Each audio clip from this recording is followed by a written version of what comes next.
आज हम करने जा रहे हैं 7th chapter mineral and energy resources of 12th class NCERT India people and economy. अब मिनरल किसको बोलते हैं? एक नेचुरल सब्सटेंस होता है जिसका केमिकल और फिजिकल प्रॉपर्टी डेफिनेट होती है ना। अब मिनरल्स की टाइप्स कौन कौन सी होती है? मिनरल्स की टाइप कौन कौन सी होती है? मिनरल दो तरह के होते हैं, मेटालिक और नॉन मेटालिक। अब मेटालिक मिनरल उस मिनरल को बोला जाता है जिसमें कोई भी मेटल होती है, कोई भी मेटल, ठीक है, वो आयरन, मैंगनीज, कॉपर, बॉक्साइड कोई भी हो सकती है। लेकिन नॉन मेटालिक किसको बोलते हैं? जिसमें कोई मेटल नहीं होती, उसको नॉन मेटालिक बोला जाता है। ठीक है। अब जो मेटालिक है उसकी दो टाइप्स है, उसको टू टाइप्स में कैटेगराइज्ड किया गया है। पहला है फेरस, दूसरा है नॉन फेरस। फेरस किसको बोला जाता है? आयरन और मैंगनीज। क्या मतलब है फेरस का? फेरस हम आयरन के लिए यूज करते हैं। जिस मेटल में आयरन होता है उसको फेरस बोलेंगे, और जिसमें नहीं होता आयरन उसको नॉन फेरस बोला जाएगा। ठीक है। और नॉन मेटेलिक मिनरल फिर आगे दो तरह के होते हैं, जैसे फ्यूल मिनरल। फ्यूल मिनरल है ना, इनको हम एनर्जी मिनरल भी बोलते हैं क्योंकि हम इनसे एनर्जी लेते हैं, कोल, पेट्रोलियम, नेचुरल गैस। ठीक है। आगे फिर ही दो टाइप्स के होते हैं, कन्वेंशनल, नॉन कन्वेंशनल, वो हम आगे पढ़ेंगे, मैं आपको बताऊंगी। और नॉन मेटेलिक कौन से होते हैं? जिसमें मेटल नहीं होती। ठीक है, जैसे माइका, लाइमस्टोन जो हम सीमेंट इंडस्ट्रीज में यूज करते हैं, ग्रेफाइट। तो ये आपको पता होना चाहिए कि अगर आपसे पूछा जाएगा कि फेरस में कौन कौन से मिनरल आते हैं, आपको वो भी पता होना चाहिए। नॉन फेरस में कौन से आते हैं वो भी पता होना चाहिए। मेटेलिक मिनरल, नॉन मेटेलिक, जिसमें मेटल होता है, जिसमें मेटल नहीं होता। मेटल आगे जो मेटेलिक मिनरल है आगे दो टाइप्स में होते हैं, फेरस, नॉन फेरस। फेरस जिसमें आयरन होता है, ठीक है, जिसमें नहीं होता आयरन, मैंगनीज और copper, bauxite. Non metallic fuel mineral जिसको एनर्जी मिनरल भी बोलते हैं। और नॉन मेटेलिक में एक अदर कैटेगरी होती है, mica, limestone and graphite. Limestone हमारा सीमेंट इंडस्ट्रीज में यूज होता है। आगे चलते हैं। अब यहाँ पे यही एक्सप्लेन किया गया है कि in this category metallic mineral are further categorised into two type, metallic, non metallic. Ferrous, sorry, ferrous and non ferrous. Ferrous कौन से होते हैं? जिसमें आयरन होता है, आयरन कंटेंट होगा जिसमें। ठीक है, वो आपने में जैसे मैंने पीछे बताया, आयरन ही हो गया एक तो, ठीक है, एक मैंगनीज हो गया, और भी दो तीन होते हैं। अब जिसमें नहीं होता आयरन कंटेंट उसको कॉपर बॉक्साइड बोलते हैं, नॉन फेरस बोला जाता है। नॉन मेटेलिक मिनरल जैसे हमारे फॉसिल फ्यूल से बनते हैं। अब आप, मैंने बोला ना, जैसे नॉन मेटेलिक दो टाइप्स के होते हैं, एक तो एनर्जी सोर्स होता है नेचुरल गैस, कोल, पेट्रोलियम, तो ये हमारे फॉसिल फ्यूल से ही बनते हैं ना, जो हमारे पत्ते होते हैं और हमारे जो एनिमल्स का डंग होता है, जब वो पूरी तरह से काफ़ी अंडर प्रेशर रहता है, हीट के अंडर रहता है, तो यहाँ से जो प्रोड्यूस होता है ये एनर्जी, ये फॉसिल फ्यूल होते हैं। ठीक है, इस तरह की एनर्जी प्रोड्यूस करने के लिए हमें मिलियंस ऑफ ईयर्स लग जाते हैं। ठीक है, इसको फॉसिल फ्यूल बोला जाता है क्योंकि derived from the buried animal and plants life such as coal and petroleum. अगर आप देखोगे कोयले को बनने के लिए कितना टाइम लगता है, बहुत टाइम लग जाता है। पेट्रोलियम को बनने के लिए बहुत टाइम लग जाता है। एक तो नॉन मेटेलिक में ये टाइप आई, दूसरी नॉन मेटेलिक में जो माइका, लाइमस्टोन, ग्रेफाइट, इनमें मेटल तो नहीं होता लेकिन मिनरल तो ये भी है ना। अब मिनरल जो है, मिनरल इन्वर्सली प्रोपोर्शन का एक रिलेशनशिप लेके चलते हैं क्वालिटी और क्वांटिटी का। क्या मतलब है? अगर गुड क्वालिटी का मिनरल है तो वो आपको बहुत कम क्वांटिटी में मिलेगा, बहुत ही कम मिलेगा अगर अच्छी क्वालिटी का है। अगर आपको क्वांटिटी बहुत ज़्यादा मिल रही है, हर बार तो ऐसा नहीं होता कि उसकी क्वालिटी अच्छी नहीं होती, लेकिन यूजली ऐसा होता है कि जो गुड क्वालिटी के मिनरल होते हैं आर लेस इन क्वांटिटी, उनका नंबर बहुत थोड़ा होता है as compare to low quality mineral. अब जो ये मिनरल्स की हमारे में हम बात कर रहे हैं ना, अब जैसे हमने पहले स्लाइड में देखा कि वो जो मिनरल्स होते हैं वो नेचुरल सब्सटेंस होते हैं, ऐसा तो है नहीं हमने चाहा जब चाहा इसको प्रोड्यूस कर लिया, नहीं। ये इनका एक स्पेसिफिक टाइम होगा जब इनको वो कंडीशंस पूरी मिलेंगी, इतने साल मिलेंगे, इतना टेम्परेचर मिलेगा, जो भी नेचुरल का चीज़ें मिलेंगी, नेचुरल फैक्टर मिलेंगे, तब ये जो ये मिनरल जाके प्रोड्यूस होंगे। इसलिए इनको बोला जाता है ये एग्जॉस्टेबल है। जो ये मिनरल है ये एग्जॉस्टेबल है। क्यों? क्योंकि अगर हमने इनको अच्छी तरह से सस्टेनेबल मैनर में यूज नहीं किया तो एक टाइम ऐसा आएगा कि ये हमारे पास रहेंगे ही नहीं। अब आबादी बढ़ रही है, कितना टाइम यूज करोगे मिनरल को? अगर हम अनलिमिटेड मैनर में इसको यूज किए जा रहे हैं, ठीक है, तो अब आबादी तो बढ़ रही है, प्रेशर रिसोर्सेज पे बढ़ रहा है, एक दिन ऐसा भी आएगा जब ये रिसोर्सेज ही नहीं रहेंगे तो तब हम क्या करेंगे? तो इनको एक सस्टेनेबल मैनर में यूज करना चाहिए रिसोर्स को, इसीलिए उन्होंने बोला है all mineral are exhaustible over time. एक टाइम के बाद ये खत्म हो जाएंगे अगर हमने इनको सस्टेनेबल अच्छे तरह से यूज नहीं किया। अब distribution of mineral very very important, यहाँ से क्वेश्चन आपसे पूछा ही जाता है। देखिए, अब डिस्ट्रीब्यूशन ऑफ मिनरल का क्या मतलब है, कौन सा मिनरल कहाँ पाया जाता है, यही इन्होंने पूछा है। यहाँ पर आपको सिर्फ एक बात याद रखनी है, तीनों बेल्ट्स के नाम पता होना चाहिए, नदर्न ईस्टर्न, नदर्न वेस्टर्न और साउथ वेस्टर्न, ठीक है, north eastern, north western, south western plateau region. अब जो बीच में है ना, जो ये बताया गया है ये कहाँ कहाँ मिलता, आगे हम पूरी की पूरी ब्रीफ एक्सप्लेनेशन इनकी करने जा रहे हैं। यहाँ पर आपको पढ़ने की कोई ज़रूरत नहीं है क्योंकि आगे हम इनके बारे में एक एक मिनरल के बारे में डिटेल में पढ़ेंगे, ठीक है। सबसे पहले मैंने बोला मिनरल दो तरह के होते हैं, मेटालिक, नॉन मेटालिक। अब मेटालिक जिसमें मेटल होता है तो वो भी दो तरह के थे ना, फेरस, नॉन फेरस। फेरस किसको बोलते हैं? जिसमें आयरन और होगा, ठीक है, उसको बोला जाता है।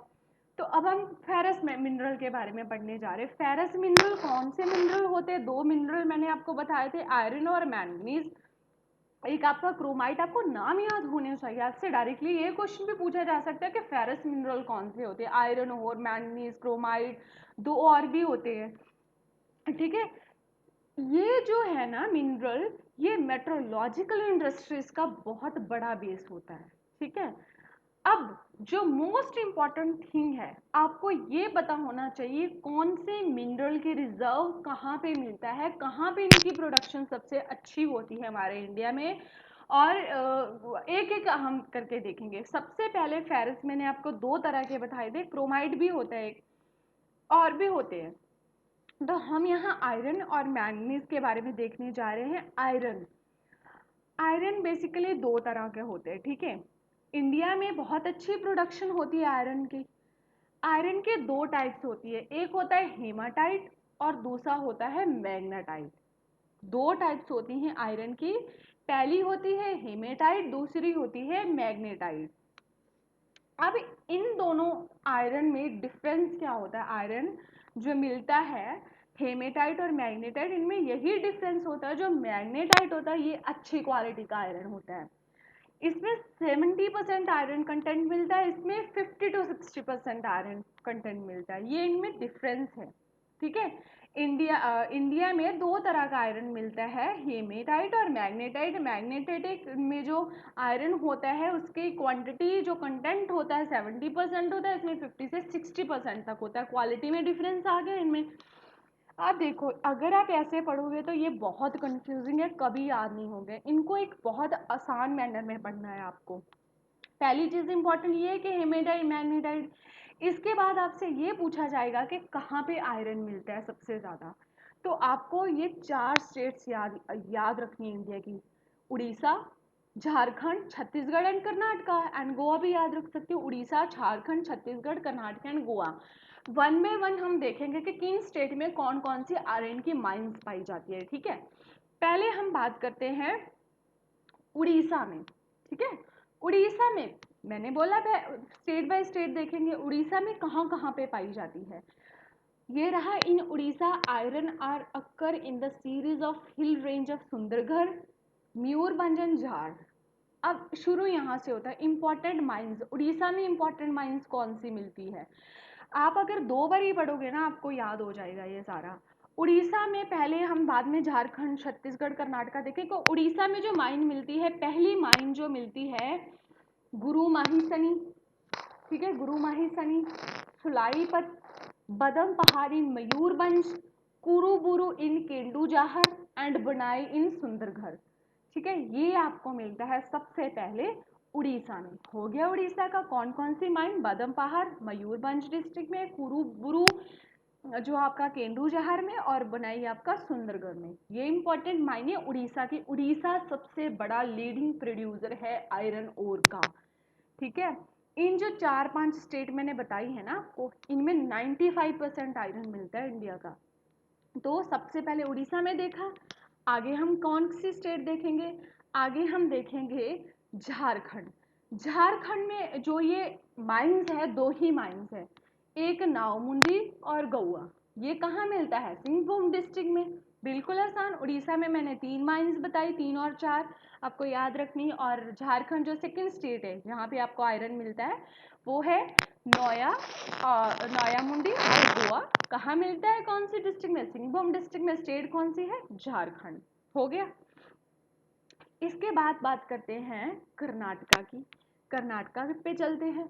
कर्नाटका पे जो बाबा बुदन हिल्स है, ठीक है, एंड कुदेरमुख है वेस्टर्न घाट पे, वहां पे मिलता है आयरन। बाबा बुदन हिल्स और कुदेरमुख, इन जो एरिया है ना, ये किस डिस्ट्रिक्ट में पड़ता है, Chikkamagaluru district and part of Shimoga, Chitradurga and Tumkur district, यहाँ पे मिलता है। पता चल गया आपको। ये कौन से डिस्ट्रिक्ट स्टेट की बात की, कर्नाटका की। अगर और याद नहीं रहता तो बाबा बुदन हिल्स और कुदेरमुख इन चिक्कामगलूरू डिस्ट्रिक्ट, चित्रादुर्ग, ये तो याद रख ही लेना है। आगे कौन सी स्टेट बताई है उन्होंने, अब महाराष्ट्र में भी मिलता है। महाराष्ट्र में कहाँ मिलता है, महाराष्ट्र में जो मिलता है ना वो district of Chandrapur, Bhandara and Ratnagiri in Maharashtra. और गोवा में भी आयरन मिलता है। तो ये 4 और 5 स्टेट्स थी, यहाँ पे आपको आयरन मिलता है। पहले उड़ीसा, उड़ीसा में 3 माइंस थे, गुरु महाशनि, सुलाईपत, बादम पहाड़, मयूरभंज में मिलता है। किरूबुरु जो माइन है वो केदुझार में है, बनई सुंदरगढ़ में है। और झारखंड में कहाँ मिलता है, झारखंड में आपको नौमुद्दी और गोवा में सिंहभूम डिस्ट्रिक्ट में मिलता है। और महाराष्ट्र में आपको कहाँ मिलता है, महाराष्ट्र में चंद्रपुर, बंदारा और रत्नागिरी डिस्ट्रिक्ट में मिलता है, और गोवा में भी मिलता है। ये आपका हो गया डिस्ट्रिक्ट जहाँ पे आयरन मिलता है। 2 तरह का होता है, याद रखना। उसके बाद आता है मैंगनीज। ये एक बहुत अच्छा रॉ मटेरियल है स्मेल्टिंग करने के लिए आयरन ओर की, ठीक है। ये याद रखना है, स्मेल्टिंग ऑफ आयरन ओर के लिए कौन सा यूज करते हैं रॉ मटेरियल, मैंगनीज बहुत अच्छा जो है रॉ मटेरियल है ये। अब इसके लीडिंग प्रोड्यूसर कौन से हैं, कंफ्यूज नहीं होना आपको, पहले स्टेट पता होनी चाहिए कौन से, फिर स्टेट में माइंस देखेंगे। इसकी 3 स्टेट है, जैसे इसका उड़ीसा सबसे बड़ा प्रोड्यूसर है, कर्नाटका है, आंध्र प्रदेश, कर्नाटका है और आंध्र प्रदेश। आंध्र प्रदेश में माइनर सा मिलता है प्रोडक्शन मैंगनीज के, लेकिन हमें मेजर प्रोड्यूसर ही देखने, उड़ीसा, कर्नाटका एंड आपका महाराष्ट्र। उड़ीसा में कहाँ कहाँ मिलता है, उड़ीसा में आपको बुनाई, केंदुझार, सुंदरगढ़, गांगपुर, कोरापुत, कालाहांडी, बोलनगिर। कोरापुत और कालाहांडी के पे हो गया, केंदुझार के पे हो गया, बोलनगिर और बी पे बुनाई हो गया, सुंदरगढ़ एंड गांगपुर। ये कौन से प्रोड्यूसर है मैंगनीज के, कहाँ पे, उड़ीसा में। उड़ीसा में सबसे ज्यादा मैंगनीज इंडिया में मिलता है। अब कर्नाटका में देखते हैं। कर्नाटका में जो इम्पोर्टेंट माइंस है, धारवाड़, बलेरी, बेलगाम, नॉर्थ कन्नड़ा, चिक्कामगलूर, शिमोगा, 1 2 3 जितनी भी याद होती है, मैक्सिमम 4 ही कर लेना, चित्रादुर्ग, तुमकुर। महाराष्ट्र में कौन सा मिलता है, महाराष्ट्र में Ratnagiri district, Bandra district and Nagpur district. हो गया। यहाँ जो ये वाले हैं ये मेजर प्रोड्यूसिंग है मैंगनीज के, उड़ीसा, कर्नाटका, महाराष्ट्र। उड़ीसा में कोरापुत, कालाहांडी, बोलनगिर, बुनई, सुंदरगढ़। कर्नाटका में 1 2 याद कर लेना, चिक्कामगलूर, शिमोगा, चित्रदुर्ग, तुमकुर। महाराष्ट्र में भंडारा, रत्नागिरी एंड नागपुर। ये तो आयरन ओर वाले ही हैं, नागपुर को छोड़ के, वहाँ पे चंद्रपुर था। अब दूसरा आ गया नॉन फेरस। नॉन फेरस कौन से होते हैं भाई, नॉन फेरस वो होते हैं जिसमें हमें आयरन नहीं मिलता, ठीक है। पहला है बॉक्साइट। अब हमें एल्युमिनियम कहाँ से मिलता है, ये क्वेश्चन अब पूछे जा सकते हैं कि ये वाला मेटल है जो हमें किस ओर से मिलता है, तो एल्युमिनियम हमें कहाँ से मिलता है, बॉक्साइट से मिलता है। बॉक्साइट कहाँ मिलता है, टर्शियरी डिपॉजिट में मिलता है। अब आपको टर्शियरी डिपॉजिट के बारे में पता होना चाहिए, गोंडवाना डिपॉजिट के बारे में पता होना चाहिए। टर्शियरी डिपॉजिट किसको बोलते हैं, जो कोई रॉक होती है वो उसकी एज हम बोल सकते हैं 50 से 60 मिलियन पुरानी होती है, उसको टर्शियरी डिपॉजिट बोलते हैं। गोंडवाना डिपॉजिट तो 200 मिलियन से भी पुरानी होती है, ठीक है, ये टर्शियरी डिपॉजिट है। तो बॉक्साइट कहाँ मिलता है? टर्शियरी डिपॉजिट में मिलता है। सबसे बड़े जो प्रोड्यूसर है बॉक्साइट के वो देखते हैं। बॉक्साइट सबसे ज़्यादा कहाँ पे मिलता है? कालाहांडी, सांबलपुर, ये हो गए दो एरिए, और दो एरिए और है इसके, बोल्डनगिर, कोरापुट, बस उड़ीसा हो गया। उड़ीसा में 4 एरियाज में मिलता है, कालाहांडी, सांबलपुर, बोलनगिर, कोरापुट, हो गया ये कौन सा एरिया था? उड़ीसा। अब हम इसमें जो महाराष्ट्र बहुत इंपॉर्टेंट बड़ा प्रोड्यूसर है बॉक्साइट का, वो कौन कौन सा है? जमनगर एंड भावानगर, ठीक है, भावानगर ये मिलता है। Maharashtra are the other major producer, जो ये जो हमारा बॉक्साइट है यहाँ पे भी मिलता है, ये आपको पता होना चाहिए, ठीक है। जो उड़ीसा है, बॉक्साइट किस डिपॉजिट में मिलता है? टर्शियरी डिपॉजिट में मिलता है।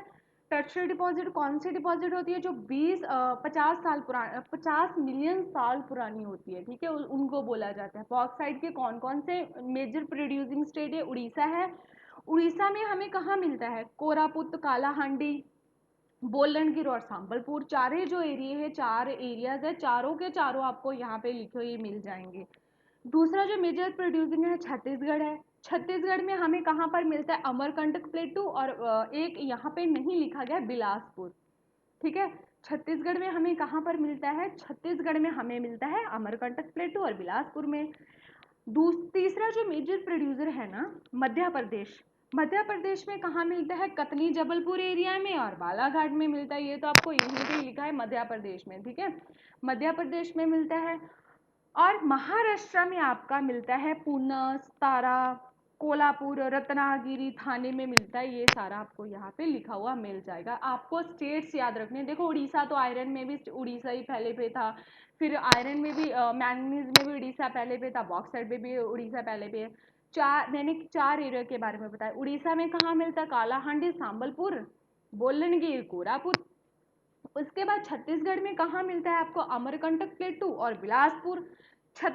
उसके बाद मध्य प्रदेश में आपको कहाँ मिलता है? ये रहा मध्य प्रदेश में, Chhattisgarh has a bauxite deposit in Amarkantak प्लेटू, ठीक है, ये रहा, आपको सारा मिल जाएगा, जो मैं बोल रही हूँ वो ध्यान से सुनो। और मध्य प्रदेश में कहाँ मिलेगा? कटनी जबलपुर एरिया बालाघाट में। और महाराष्ट्र में, महाराष्ट्र यहाँ से शुरू होता है आपका, यहाँ से, ठीक है, थाना, रत्नागिरी, सतारा, पूना, कोल्हापुर, महाराष्ट्र इंपॉर्टेंट प्रोड्यूसर है, बहुत इंपॉर्टेंट है ये। उसके बाद हम बात करते हैं कॉपर के बारे में। कॉपर हम इलेक्ट्रिकल इंडस्ट्रीज में यूज़ करते हैं, वायर्स को बनाने के लिए मोटर्स में यूज़ करते हैं, ट्रांसफार्मर में यूज़ करते हैं। अब कॉपर कहाँ पे मिलता है? वेरी वेरी इंपॉर्टेंट, सबसे ज़्यादा कॉपर आपको राजस्थान में मिलेगा। राजस्थान के कौन से डिस्ट्रिक्ट में? अलवार डिस्ट्रिक्ट, झुंझुनू डिस्ट्रिक्ट और खेत्री डिस्ट्रिक्ट, यहाँ पे नहीं लिखा हुआ लेकिन खेत्री डिस्ट्रिक्ट में मिलता है। अब उसके बाद मध्य प्रदेश लीडिंग प्रोड्यूसर है। मध्य प्रदेश में ये कहाँ से मिलेगा? मध्य प्रदेश में बालाघाट माइन है इसकी, झारखंड में सिंहभूम डिस्ट्रिक्ट में मिलता है, ये जो 3 है। राजस्थान में खेतरी माइन है, झारखंड में सिंहभूम डिस्ट्रिक्ट में, मध्य प्रदेश में बालाघाट, बालाघाट सेकंड में मिलता है। अब नॉन मेटेलिक मिनरल के बारे में बात करते हैं। नॉन मेटेलिक मिनरल वो मिनरल होते हैं जिसमें मेटल नहीं होती, ठीक है। इंडिया में जो माइका है वो बहुत इंपॉर्टेंट है, नॉन मेटालिक में माइका बहुत इंपॉर्टेंट है। Mica is mainly use in electrical and electronic industries, ये भी थिन लेयर्स में मिलता है, सीड्स में टफ होता है, फ्लेक्सिबल होता है। इंडिया में माइका कहाँ कहाँ पे मिलता है? Very very important, Jharkhand, Rajasthan, Andhra Pradesh में।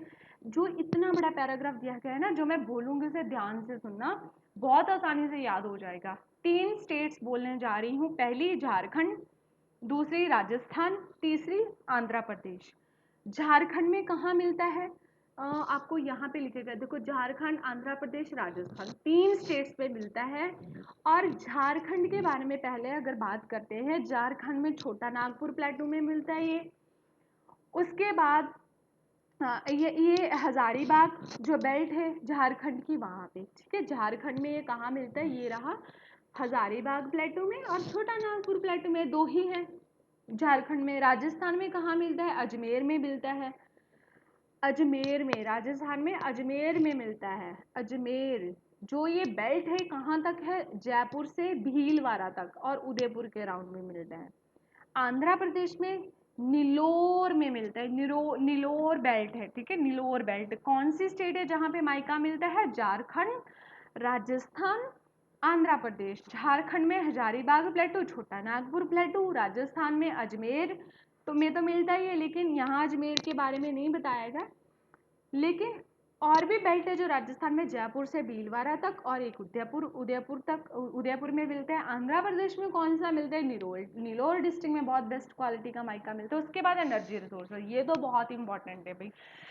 एनर्जी रिसोर्सेज के बारे में अगर बात करते हैं तो जैसे मैंने बोला ये एक तीसरी टाइप ही होती है, मिनरल की एक तीसरी टाइप, वैसे तो दो ही होती हैं। कुछ बुक्स है जिन्होंने इसको नॉन फेरस में बताया गया, लेकिन कुछ बुक्स ऐसी हैं जिन्होंने इनको अलग टाइप में बताया गया है। एनर्जी मिनरल एनर्जी रिसोर्सेज दो तरह के होते हैं, कन्वेंशनल, एक नॉन कन्वेंशनल। कन्वेंशनल वो होते हैं जिनको बनने के लिए बहुत टाइम लगता है, ठीक है। कन्वेंशनल जो बहुत पुराने टाइम से यूज करें, असल में डेफिनेशन तो इसके यही है कि जिसको हम बहुत पुराने टाइम से यूज कर रहे हैं, ठीक है। कौन से है, कोला, पेट्रोलियम, नेचुरल गैस है, इनको हम कन्वेंशनल बोलते हैं। नॉन कन्वेंशनल जो हम आज यूज कर रहे हैं, जैसे हमारा वाटर एनर्जी, सोलर एनर्जी है, ठीक है, विंड एनर्जी है, उनको बोला जाता है। जो अब कन्वेंशनल रिसोर्सेज है ना, उनको अब क्यों ये नॉन कन्वेंशनल लेके आएगी, क्योंकि जो कन्वेंशनल रिसोर्सेज थे, कोयला, पेट्रोलियम, नेचुरल गैस, इन पे बहुत प्रेशर पड़ रहा था। ये इन फ्यूचर कहीं ख़त्म ना हो जाए, इनको प्रोड्यूस करना बहुत ही मुश्किल होता है, काफ़ी टाइम लगता है, तो इसलिए नॉन कन्वेंशनल एक इनका ऑल्टरनेटिव था। एनर्जी रिसोर्सेज पता चल गया। पहले हम जो मैंने जैसे बताया एनर्जी रिसोर्सेज में कन्वेंशनल के बारे में पढ़ेंगे, तीन होते हैं, कोल, पेट्रोलियम, नेचुरल गैस। उसके बाद नॉन कन्वेंशनल के बारे में पढ़ेंगे, जो हमारा solar energy, wind energy, geo energy, thermal energy, nuclear energy. कोयले के बारे में पढ़ते हैं भाई। कोयला तो बहुत इम्पॉर्टेंट एक मिनरल है जो ऑलमोस्ट बहुत नॉर्मली यूज़ किया जाता है आयरन ओर को स्मेल्ट करने के लिए। हमारा थर्मल पावर स्टेशन में जो बिजली बनती है, इलेक्ट्रिसिटी बनती है, प्रोड्यूस होती है, वो कोयले से ही तो बनती है। अब कोयला दो डिपॉजिट में पाया जाता है, गोंडवाना में और टर्शरी डिपॉजिट में। गोंडवाना में जो कोयला पाया जाता है वो 200 मिलियन ईयर्स अगो का होता है, बहुत पुराना होता है। टर्शरी में इतना पुराना, हमारे लिए तो पुराना ही है, लेकिन गोंडवाना के मुकाबले थोड़ा सा कम, जैसे 50 मिलियन ईयर्स अगो। अब हम देखेंगे गोंडवाना में कौन सी बेल्ट है और हमारे टर्शरी में कौन सी बेल्ट है। अब इससे पहले बहुत इंपॉर्टेंट चीज़, अब कोयले की चार टाइप्स होती है, ठीक है, ये आपको पता होना चाहिए, यहाँ नहीं दिया गया। कोयले की चार टाइप्स होती है, पीट, लिग्नाइट, बिटुमिनियस और एंथ्रासाइट। पीट किस कोयले को बोलते हैं, अब कोयला जो ये चार टाइप्स मैंने बताई है, इनमें क्वालिटी का फर्क है, किसी की क्वालिटी बहुत अच्छी है, किसी की क्वालिटी बहुत ख़राब है। तो क्या फैक्टर है जो इनकी क्वालिटी को डिपेंड करते हैं, इस कोयले की क्वालिटी अच्छी होगी। देखो, एक कोयला है, कोयला कहाँ से बनता है, जब प्लांट्स और एनिमल वेस्ट रह जाता है और जब वो अंडर प्रेशर टेम्परेचर में आता है, काफ़ी टाइम तक रहता है, तो कोयला बनता है, इसी से ही तो बनता है कोयला, है ना। तो कोयला चार तरह का होता है। पीट, पीट कौन सा कोयला होता है, जो मतलब अभी जो पौधे अभी गले सड़े ही थे और अभी कोयला बनना शुरू ही हुआ था, तो उसको पीट बोला जाता है। जब हम वो निकाल लेते हैं, वो बिल्कुल ही सॉफ्ट होता है, उसमें लो कार्बन कंटेंट होता है उसमें। अगर हम उसको जलाएंगे तो नहीं, लेकिन अगर हम जला भी देते तो उसकी हीटिंग कैपेसिटी ही नहीं होगी। अगर हीटिंग कैपेसिटी नहीं होगी तो हम इलेक्ट्रिसिटी कहाँ से लाएंगे। तो पहली जो कोयले की टाइप है वो है पीट, पीट आपको याद रखना है, ठीक है, पीट। दूसरी जो कोयले की टाइप है लिग्नाइट, लिग्नाइट एक लो ग्रेड कोयला ही होता है, लेकिन इसमें मॉइस्चर कंटेंट बहुत ज़्यादा होता है। और क्यों, क्योंकि ये ज़्यादा टेम्परेचर में नहीं रहा होता। अब अगर कोई कोयला कब अच्छी क्वालिटी का होगा, जब उसको बहुत ज़्यादा टेम्परेचर मिला होगा, धरती में काफ़ी टाइम तक नीचे रहा होगा, काफ़ी सालों तक रहा होगा, उसको अच्छा टेम्परेचर, अच्छा डिप्रेशन, अच्छी डेप्थ मिली होगी, बहुत गहराई में होगा, तभी वो कोयला अच्छा होगा। अगर कोयला ऊपरी सतह में है तो वो नहीं अच्छा होगा, उसमें मॉइस्चर कंटेंट बहुत ही कम होगा, टेम्परेचर बहुत, जो हीटिंग कैपेसिटी है वो बहुत कम होगी। तो पीट और लिग्नाइट एक लो ग्रेड क्वालिटी का कोयल है, ठीक है, उसका क्वालिटी जो इतनी अच्छी नहीं होती। तीसरी जो कोयले की टाइप आती है वो है बिटुमिनियस। ये एक बहुत अच्छी क्वालिटी का कोयला होता है जो हमें धरती में बहुत गहराई में मिलता है। इसको बहुत अच्छा टेम्परेचर मिला होता है, इसकी इसीलिए इसकी जो हीटिंग कैपेसिटी होती है बहुत अच्छी होती है, और जो हम कमर्शियल पर्पज़ के लिए यूज़ करते हैं बिटुमिनियस ही यूज़ करते हैं। इसके बाद एंथ्रासाइड, वो तो बहुत ही अच्छी क्वालिटी का होता है। अब हम क्या कह रहे थे कि जैसे गोंडवाना में कौन कौन से एरिया में कौन कौन सा कहाँ एरिया मिलता है और टर्शियरी डिपॉजिट में कहाँ मिलता है। गोंडवाना में जो आपको कोयला मिलता है गोंडवाना में, वो आपको मिलता है जरिया, रानीगंज, बगारो, धारवाड़।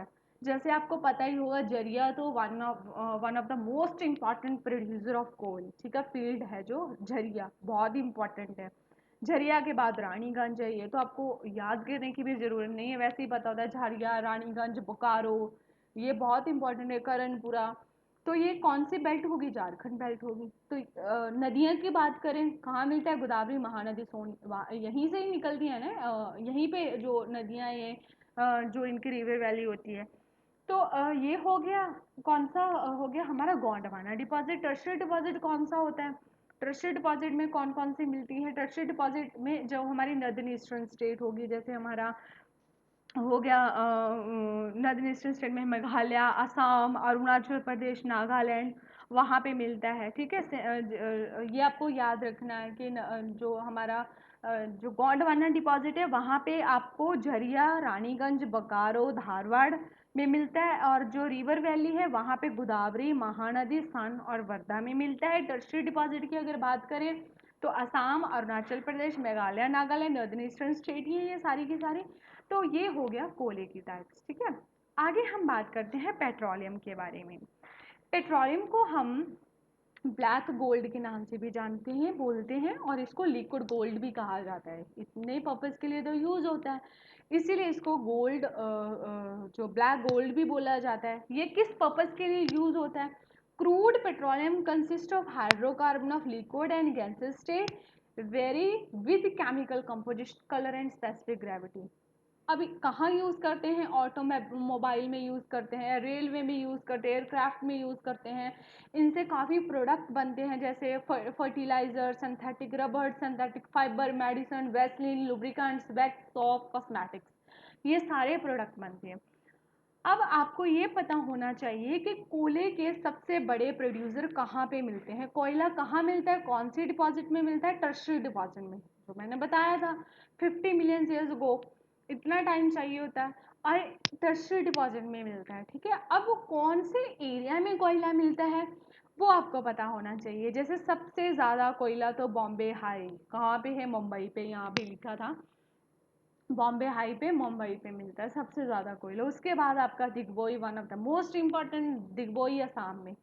1956 तक तो असम में सिर्फ दिग्बोई ही फेमस था पेट्रोलियम के लिए, लेकिन उसके बाद दिग्बोई, निहिर काती और मुरान, ये बहुत इंपॉर्टेंट एरियाज है, ठीक है, पेट्रोलियम के लिए। इन असम, दिग्बोई, निहिर कातिया एंड मुरान। उसके बाद बॉम्बे में आ गया, बॉम्बे हाई एंड मुंबई। और इसके बाद ये कुछ डेल्टाज में भी मिलता है, जैसे Krishna and Godavari delta, Kaveri basin पे भी मिलता है। और जो oil extraction from the well is crude oil and contain many impurities. अब ऐसा तो नहीं होता जो हम ऑयल धरती से निकालते हैं वो प्योर ही होता है, उसमें बहुत इम्प्योरिटीज होती हैं, उसको रिफाइन करना पड़ता है। तो there are two type of refineries in India, एक तो फील्ड बेस्ड होता है, एक मार्केट बेस्ड होता है। जैसे दिग्बोई है फील्ड बेस्ड है, बरूनी जो है मार्केट बेस्ड है। इसका क्या मतलब, फील्ड बेस्ड होता है जहाँ से आपने कोयला निकाला वहीं पे रिफाइनरी आपकी, आपने कोयले को सॉरी पेट्रोलियम को साफ किया, तो वो गया फील्ड बेस्ड। मार्केट बेस्ड होता है आपने बेचा है कोयले को, ठीक है, ऐसी जो है बरूनी है। अब नेचुरल गैस के बारे में बात करते हैं। नेचुरल गैस एक क्लीन एनर्जी है जो पोल्यूशन नहीं होता, जिससे इसको एनर्जी के लिए तो यूज़ करते हैं, लेकिन इसको as a raw material industries में भी यूज़ किया जाता है, जैसे पेट्रोकेमिकल इंडस्ट्रीज में भी इसको यूज़ किया जाता है। जैसे gas authority of India limited कब सेटअप की गई थी, 1984 में। ये एक पब्लिक सेक्टर अंडरटेकिंग यूनिट्स है जो ट्रांसपोर्ट और मार्केट देखती है नेचुरल गैस के लिए, ठीक है। अब इसमें जो कार्बन डाइऑक्साइड होता है वो बहुत ही कम होता है, इसीलिए पोल्यूशन फ्री होती है। कहाँ कहाँ पे मिलती है, सबसे जो बड़े रिजर्व है इसके, ठीक है, नेचुरल गैस की, गोदावरी, कृष्णा, जैसलमेर सबसे ज़्यादा मिलता है। मुंबई हाई में, अंडमान निकोबार में मिलता है, और इसको पावर में इलेक्ट्रिक पावर के लिए यूज़ किया जाता है, used in power and fertiliser में यूज़ करते हैं, और सीएनजी जो कंप्रेस्ड नेचुरल गैस इसमें व्हीकल में यूज़ की जाती है, इसको बोला जाता है नेचुरल गैस, बहुत ही इंपॉर्टेंट है। तो ये हमारा हुआ जो हमारे थे कन्वेंशनल रिसोर्स नेचुरल गैस। आपने जो भी यहाँ पे लिखा है मैंने आपको सारा बता दिया है नेचुरल गैस के बारे में। इसके बाद आता है non conventional resources. Non conventional resources कौन से होते हैं जो आज हम यूज़ कर रहे हैं, आज नहीं कह सकते लेकिन मतलब जो कन्वेंशनल थे बहुत पुराने टाइम से यूज़ करें, इनकी जो इन्वेंशन है अभी थोड़ा टाइम पहले हुई। जैसे हम न्यूक्लियर एनर्जी की बात करते हैं, ठीक है, न्यूक्लियर एनर्जी कहाँ से मिलती है, यूरेनियम और थोरियम से मिलती है। अब जो ये एनर्जी होती है कहाँ से प्रोड्यूस होती है, जब हमारा एटम होता है उसकी जब स्ट्रक्चर चेंज होती है, जो उससे एनर्जी रिलीज होती है उस एनर्जी को न्यूक्लियर एनर्जी बोला जाता है। ये यूरेनियम और थोरियम से बनती है। यूरेनियम और थोरियम हमें कहाँ मिलता है, तो ये आपको पता होना चाहिए। जो थोरियम है, पहले हम थोरियम के बारे में बात करते हैं। थोरियम हमें मिलता है, इतना बड़ा कंफ्यूज होने की ज़रूरत नहीं है। मेन चीज़ है थोरियम कहाँ से मिलता है और यूरेनियम कहाँ से मिलता है। थोरियम मिलता है हमें मोनाजाइट और इल्मेनाइट सैंड, बीच सैंड से मिलता है। कहाँ है वो, केरला और तमिलनाडु में है। यहाँ पे केरला और तमिलनाडु में। जो वर्ल्ड के सबसे बड़े डिपॉजिट हैं थोरियम के वो कहाँ है, ये बहुत इंपॉर्टेंट है। पलक्कड एंड कोलम डिस्ट्रिक्ट केरला में, विशाखापट्टनम आंध्र प्रदेश में, महानदी रिवर डेल्टा उड़ीसा में, आपको पता होना चाहिए। ये तो हो गया थोरियम। अब यूरेनियम कहाँ मिलता है ये भी देख लेते हैं। आपका जो यूरेनियम है वो आपको कहाँ पर मिलेगा, जो यूरेनियम है वो धारवाड़ रॉक्स में मिलता है। धारवाड़ रॉक्स जैसे आपका अगर मैं बोलूँ एक रीजन बोला जाए, Udaipur, Alwar, Jhunjhunu district of Rajasthan, Durg district of Chhattisgarh, Bhandara district of Maharashtra and Kullu district of Himachal Pradesh, यहाँ से आपको मिलता है। ठीक है, ये बहुत इंपॉर्टेंट है, ये भी आपको पता होना चाहिए। यूरेनियम कहाँ से मिलता है, थोरियम कहाँ से मिलता है, ये तो बहुत इंपॉर्टेंट है। थोरियम कहाँ से मिलता है, मोनाजाइट और इल्मेनाइट जो होते बीच होती है हमारे सैंड होती है तमिलनाडु केरला में। यूरेनियम कहाँ से मिलता है, यहाँ पे सारा लिखा गया है। सिंहभूम कॉपर बेल्ट, उदयपुर अलवार राजस्थान में, दुर्ग छत्तीसगढ़ में, भंडारा महाराष्ट्र में है, कुल्लू हिमाचल प्रदेश में है। बहुत बड़ा चैप्टर, धीरे धीरे पढ़ना, आराम से 2 3 4 दिन में याद हो जाएगा। इतना दिन तो लगते हैं क्योंकि जो ये रीजन है याद करने में बहुत मुश्किल होती है, लेकिन जो एक्सप्लेनेशन जैसे कि है आप उसको सुन के एक पेज पे लिखते जाना तो आपको आराम से याद हो जाएगा। सूर्य एनर्जी, सोलर एनर्जी, जो सूर्य से बनती है एनर्जी, सूर्य से बनती है। सन एनर्जी, फोटोवोल्टिक सेल होते हैं, ठीक है, जो सूर्य एनर्जी को इलेक्ट्रिकल एनर्जी में कन्वर्ट कर देते हैं। सबसे ज़्यादा गुजरात और राजस्थान में मिलती है। आगे है विंड एनर्जी जो हवा से बनती है। हवा से जो ये energy inexhaustible source of energy होती है, हवा कभी खत्म होने वाली तो है नहीं, पोल्यूशन फ्री होती है, इसीलिए तो बोला जाता है जो नॉन कन्वेंशनल रिसोर्सेज होते हैं वो एक इनएग्जॉस्टिबल होते हैं, कभी ख़त्म नहीं होते। जो ये नेचुरल है हवा, पानी, सूरज की एनर्जी, ये कभी ख़त्म होने वाली नहीं है, इसलिए ये जो सोर्सेज होते हैं जो इनएग्जॉस्टिबल होते हैं, कभी नहीं ख़त्म होते। ठीक है, तो ये कहाँ पे मिलती है, सबसे बड़ा वर्ल्ड का विंड फार्म कहाँ पे है, तमिलनाडु में। तमिलनाडु में, ये आपको याद रखना है, तमिलनाडु में। ठीक है, और अगर हम इसमें स्टेट्स की बात करें तो राजस्थान, गुजरात यहाँ पे था, राजस्थान गुजरात, अब देख लेना, राजस्थान गुजरात ये रहा, महाराष्ट्र एंड कर्नाटका। राजस्थान में सबसे अच्छा जो इसका एरिया तमिलनाडु में है, राजस्थान में है, गुजरात में है, महाराष्ट्र में। इसकी एक बेल्ट जो बहुत बड़ा विंड फार्म है तमिलनाडु में, नागरकोइल से मादुरई तक है, नागरकोइल से मादुरई तक है। ठीक है, इन स्टेट में राजस्थान, गुजरात, महाराष्ट्र, तमिलनाडु, तमिलनाडु में जो बहुत बड़ा विंड फार्म है नागरकोइल से मादुरई तक। इसके बाद हम बात करते हैं टाइडल एनर्जी। टाइडल एनर्जी जो पानी से बनती है, वेव उठती है जब, उससे जो टरबाइन घूमती है, जनरेटर घूमता है, उस एनर्जी से टाइड एनर्जी। टाइड एनर्जी सबसे ज़्यादा gulf of Khambhat, gulf of Kutch, Gangetic delta in the Sundarban of West Bengal. यहाँ पे आपको मुझे नहीं लगता कोई एरिया मिलेगा, लेकिन आप लिख लेना, इम्पॉर्टेंट है। टाइडल एनर्जी किस एरिया में मिलती है, gulf of Khambhat, gulf of Khambhat, gulf of Kutch, Gangetic delta and Sundarban of West Bengal, in area में मिलती है। जियोथर्मल एनर्जी कहाँ मिलती है? जियोथर्मल एनर्जी जब हमारी धरती से मैग्मा निकलता है तो हीट भी बाहर आती है, जो उस हीट से एनर्जी पैदा होती है उसको जियोथर्मल एनर्जी बोला जाता है। ठीक है, ये एनर्जी सबसे ज़्यादा बहुत इंपॉर्टेंट एरिया में मिलती है। एक तो थी पुग्गा वैली, हाँ पुग्गा वैली यहाँ पे नहीं दिया गया, पुग्गा वैली लद्दाख में है और हिमाचल प्रदेश में मणिकरण में है। ठीक है, बायो एनर्जी जो हमारे पशुओं का डंग होता है और पौधों का, जो हमारे घर का भी कचरा होता है, सब्जी वेजिटेबल्स का, हम उसमें फेंक देते हैं, जो उनसे एनर्जी बनती है उनको बायो एनर्जी बोला जाता है। तो ये सब आपको पता होना चाहिए। जैसे one of the such project converting municipal waste into energy is the ओखलाइन एनर्जी। तो ये होता है बायो एनर्जी। अब जो मान लो एग्रीकल्चर वेस्ट भी आप डाल देते हो, सब्जियों के छिलके भी आप डाल देते हो उसमें, पशुओं का जो होता है, हमारे एनिमल्स का डंग वो भी डाल दिया इसमें, जो भी होता है प्लांट्स लीव्स के भी जो पत्ते होते हैं वो भी इसमें डाल दिया जाता। अब हमारे कंजर्वेशन ऑफ मिनरल रिसोर्सेज देखो, अब जैसे जैसे हमारी पॉपुलेशन बढ़ रही है, हमारे जो रिसोर्सेज हैं इन पे बहुत प्रेशर पड़ रहा है, तो हमें क्या करना चाहिए, कैसे कंजर्व करना चाहिए? हमें इनका ऑल्टरनेटिव यूज़ करना चाहिए। अब पहले हम बहुत ज़्यादा, हमारी जो डिपेंडेंस थी वो कन्वेंशनल रिसोर्स पे थी, जैसे कोयला, नेचुरल गैस, पेट्रोलियम।